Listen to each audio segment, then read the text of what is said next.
Il y avait 150 personnes ce soir à Écosine, c'était pour un match de foot. C'était pour notre soirée zéro déchet et la conférence Vivre sans déchets, est-ce possible, qu'on organisait avec le service environnement et IGA dans le cadre de notre projet commune pilote zéro déchet dans lequel Écosine s'inscrit depuis 2 ans avec Espace Environnement. Alors il y avait non seulement une conférence, mais il y avait aussi plein d'autres activités, plein d'autres acteurs autour de cette conférence. Alors le but, c'était aussi de mettre à l'honneur les commerçants et les acteurs locaux qui s'investissent déjà sur Écosine pour proposer des alternatives aux citoyens en matière de zéro déchet ou de consommation plus durable ou responsable.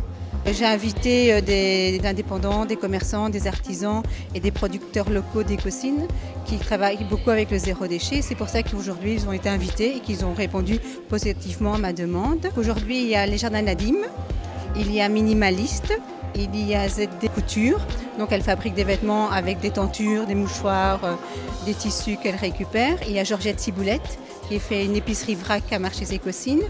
Il y a Nick Nack qui fait aussi tous des habits avec des tissus bio. Il y a Myriam Nonclair, elle fait tout ce qui est recouvrement et travail au niveau des tissus pour le pailletage au niveau des chaises. Et donc je pense que c'est aussi mettre en valeur le savoir-faire, le savoir-créer au niveau artisanal, au niveau d'Écosine. Dans le cadre de notre projet Zéro déchet, nous organisons chaque année un défi famille. Donc nous en sommes à la 2e année pour cette édition-ci.